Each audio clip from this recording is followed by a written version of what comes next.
Shalom, selamat pagi Bapak Ibu, Saudara-saudara yang dikasih oleh Tuhan Yesus Kristus. Pagi hari ini kita akan belajar firman Tuhan dari 2 Raja-Raja 19 ayat 14 dan 19. Saudara, demikian bunyi firman Tuhan, Hizkia menerima surat itu dari tangan para utusan, lalu membacanya, kemudian pergilah ia ke rumah Tuhan dan membentangkan surat itu di hadapan Tuhan. Hizkia berdoa di hadapan Tuhan dengan berkata, "Ya Tuhan Allah Israel yang bertahta di atas kerubim, hanya Engkau sendirilah Allah segala kerajaan di bumi. Engkaulah yang menjadikan langit dan bumi. Sendengkanlah telingamu ya Tuhan dan dengarlah. Bukalah matamu ya Tuhan dan lihatlah. Dengarlah perkataan Sanherib yang telah dikirimnya untuk mengaibkan Allah yang hidup. Ya Tuhan, memang raja-raja Asyur telah memusnahkan bangsa-bangsa dan negeri mereka dan menaruh para ilah mereka ke dalam api, sebab mereka bukanlah Allah, hanya buatan tangan manusia, kayu dan batu, sebab itu dapat dibinasakan orang.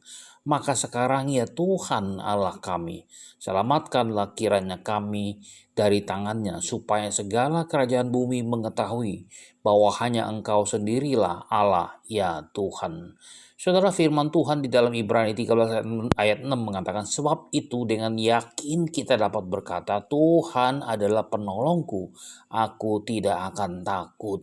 Apakah yang dapat dilakukan manusia terhadap aku?"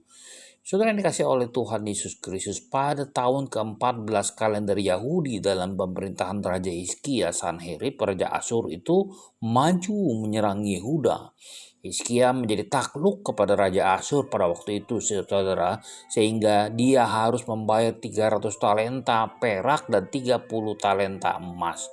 Raja Hizkia juga memberikan segala perak yang terdapat di dalam rumah Tuhan. Dia juga mengerat emas dari pintu dan jenang pintu rumah Tuhan untuk Raja Asyur agar dia mundur.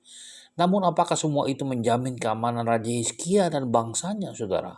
Tentu saja tidak. Sanherib malah bersiap-siap untuk menyerangnya sekalipun Raja Hizkia sudah menyogoknya dengan berbagai macam emas, saudara, dan beberapa talenta yang lainnya. Tetapi sebaliknya, ketika Hizkia datang minta pertolongan kepada Tuhan, ketika Hizkia bertekuk lutut dan berdoa memohon keselamatan kepada Tuhan, maka kelepasan dan kemenangan atas Asyur didapatkan oleh Raja Hizkia. Bahkan Raja Hizkia dan para prajuritnya tidak perlu melakukan apapun di dalam peperangan tersebut, saudara, karena malaikat Tuhan yang turun tangan membunuh para prajurit Asyur.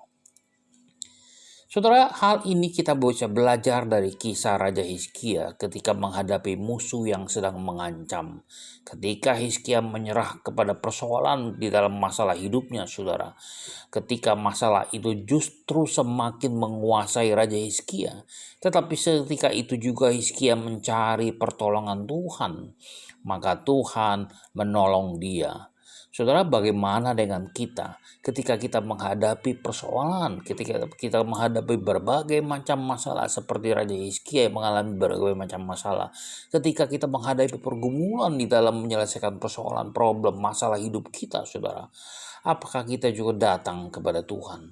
Marilah kita juga datang minta pertolongan kepada Tuhan seperti halnya Raja Hizkia dan menyerahkan setiap persoalan kita, menyerahkan setiap pergumulan kita, menyerahkan setiap masalah kita kepada Tuhan. Begitu juga ketika kita hendak membuat keputusan untuk menyelesaikan setiap persoalan, marilah kita melibatkan Tuhan di dalam setiap aspek kehidupan kita. Kita melibatkan Tuhan di dalam setiap keputusan kita. Ketika kita melibatkan Tuhan, maka Tuhan akan menolong kita dengan caranya yang ajaib. Saudara, marilah jangan pernah kita lupa bahwa kita harus menjadikan Tuhan sebagai satu-satunya tempat tujuan kita untuk kita mendapatkan solusi atau pemecahan dari setiap persoalan kita. Sebab firman Tuhan Di dalam Kisah Para Rasul 2 ayat 21 mengatakan, dan barang siapa yang berseru kepada nama Tuhan akan diselamatkan. Saudara, keyakinan atas pertolongan Allah lebih penting daripada mencari solusi atas sebuah masalah. Setiap firman Tuhan yang kita aminkan, maka firman Tuhan akan hidup di dalam kehidupan kita secara nyata. Selamat pagi, selamat berkarya, dan Tuhan berkati.